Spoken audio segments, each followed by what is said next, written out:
Halo, perkenalkan saya Michelle, salah satu siswa Pacman untuk Statistik for Business. Pada kesempatan kali ini akan mempresentasikan terkait proyek akhir terkait insurance price and mortality prediction.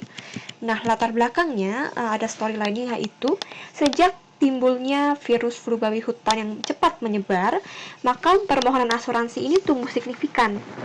Let's say dalam 3 bulan meningkat 300%. Tapi sayangnya analisnya segitu-segitu aja, nggak bisa mengimbangi pertambahan jumlah permohonan asuransi tersebut.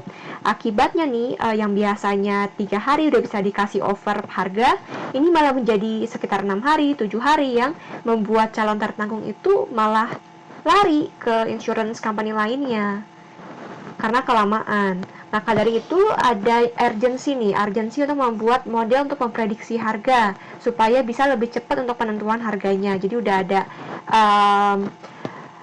bayangan lah ya, oh kira-kira ini harga preliminary-nya berapa. Maka dari itu ada 3 hal nih yang mau dicari tahu. Pertama, identifikasi faktor-faktor apa aja sih yang signifikan terhadap harga premi yang saat ini digunakan ya, yang existing. Digunakan uji T untuk mengukurnya. Kemudian untuk membuat model regresi linear untuk memprediksi harga premi. Dan kalau insurance itu kan nggak hanya tumbuh bisnis, tapi juga terkait resiko. Maka dari itu harus dikelola juga. Makanya perlu tahu nih tingkat resikonya gimana. Nah, di sini yang kita pakai adalah model regresi logistik untuk memprediksi probabilitas kematian dalam kurun waktu 10 tahun sejak bergabung. In case kalau misalnya ada insurans kesehatan yang include dengan asuransi jiwa, jadi kita bisa prediksi kalau misalnya yang kira-kira ini bakal probabilitas meninggalnya tinggi, berarti either dimahalin lagi nih, atau misalnya udahlah nggak usah ditolak aja. Itu pakai regresi logistik.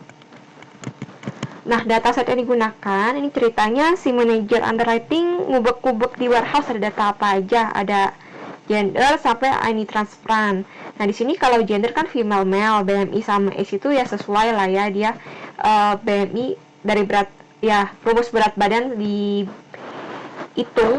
dengan height dan ada rumusnya sendiri. Umur juga dari 1 sampai ya sampai meninggal.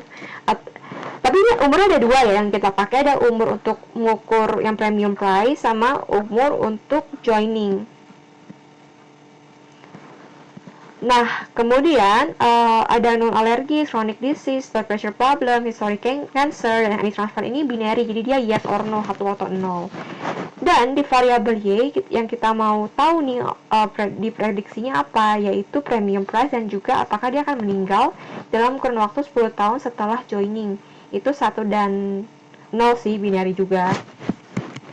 Nah, sebenarnya seperti ini kalau kita lihat kalau age ya gitu-gitu aja ya, nggak ada pola khusus. BMI itu agak sedikit condong ke kiri walaupun agak normal. Kalau yang si ini premi agak menceng ke kiri, jadi lebih banyak yang lebih murah dibanding yang lebih mahal. Nah, kalau scatter plotnya sendiri kita bisa lihat kalau yang age itu semakin dia tua biasanya agak semakin lebih mahal ya dibandingkan yang lebih muda. Begitu pula dengan BMI. Dan kalau yang yes no ini nih yang binary, dia punya kecenderungan kalau dia 1 itu lebih tinggi preminya. Kecuali yang si non alergis. Non alergis yang kedua paling bawah ini dia agak mirip ya. Kiri kanan yang lainnya tuh agak sedikit lebih tinggi. Oke, untuk tes yang kita gunakan ini kita sebenarnya ngetes semuanya sih, variabel yang ada kita uji aja semuanya dulu kan untuk preliminary, dan diketahui ini ada alergi sama gender tuh nggak signifikan, ya udah kita lupain aja. Dan langkah selanjutnya setelah kita tahu signifikansinya dari t-test, kita ukur korelasi sama R-square.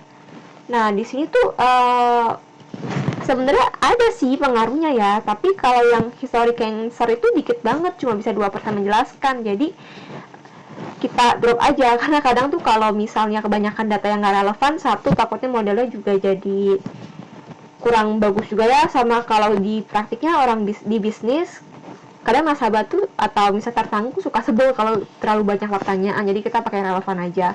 Nah, jadi yang kita pakai ada usia, penyakit kronis, BMI, transplant, dan juga masalah tekanan darah yang bisa menjelaskan 62% harga premi. Jadi ini karena 62% mungkin yang bisa dipakai sebagai preliminary harga ya. Jadi nanti akan direview lagi secara quick review oleh si underwriter-nya. Jadi bukan yang keluar dari sini langsung segitu harganya. Jadi perlu ada sedikit quick review lagi. Cuma ini mempercepat aja. Udah ada gambarannya kan. Kira-kira berapa. Nah, untuk model kemudian kita membuat model regresi nih untuk mengetahui si harga premi kalau kondisi si calon tertanggung seperti misalnya age-nya berapa, BMI-nya kita tahu, bisa kita prediksi harga preminya berapa. Nah, kalau kita lihat dari garisnya kan ya semakin tinggi age, semakin tinggi BMI itu semakin mahal ya. Begitu pula kalau ada history transplant, ada chronic disease, ada masalah blood pressure, pastinya juga lebih mahal. Nah, di sini tuh kalau misalnya umurnya rata-rata, di sini tuh 42 umur rata-ratanya, dan BMI-nya juga rata-rata, dan nggak punya masalah transplant atau penyakit kronis, masalah tekanan darah, itu 23.400 kira-kira ya harga preminya. Tapi kalau misalnya dia pernah transplant, naik tambah 7 ribuan ya, jadi kira-kira 31.000. Kalau misalnya dia punya masalah kronis, ya udah naik lagi harganya 2.700-an. Kalau dia punya masalah tekanan darah juga naik lagi. Dan kalau misalnya umurnya tuh aku misalnya biar gampang yang ukurnya, aku 32 deh, jadi ya udah, jadi aku 20.000 harga preminya kalau aku misalnya BMI-nya normal dan juga nggak punya histori penyakit lainnya. Nah, kemudian di logistik ini, oke, aku mau disclaimer dulu karena ini R-square-nya tuh agak kecil ya, cuma 20%. Maka dari itu ini modelnya harus divalidasi kembali oleh si underwriter-nya dan dicari model yang lebih pas, kan takutnya kalau 0,2 doang ya banyak biasnya ya.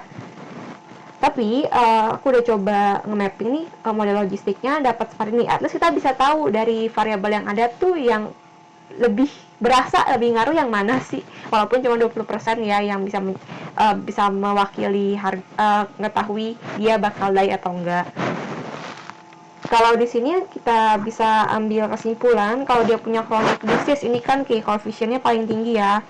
Itu wah, probabilitas meninggalnya agak tinggi nih.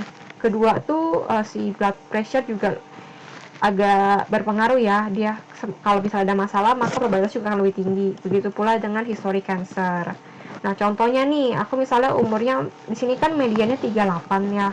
Karena dia diukur dari pertama kali masuk asuransi. Misalnya aku ber-38, terus aku punya chronic disease. Kayaknya sih ini prediksinya bakal meninggal ya. Soalnya dia kan kalau misalnya nggak plain vanilla tuh minus 2,2, jadi ya masih aman. Tapi kalau kronik langsung jeder 2,43. Jadi ya udah sulit ya untuk harapan hidupnya. Apalagi kalau punya komplikasi penyakit lainnya. Nah, oke, jadi kesimpulannya faktor-faktor yang bisa dipertimbangkan untuk memprediksi harga premi adalah usia, masalah tekanan darah, penyakit kronis, transplant, dan juga BMI. Model regresi linear dan logiknya seperti ini yang tadi sudah di run through juga.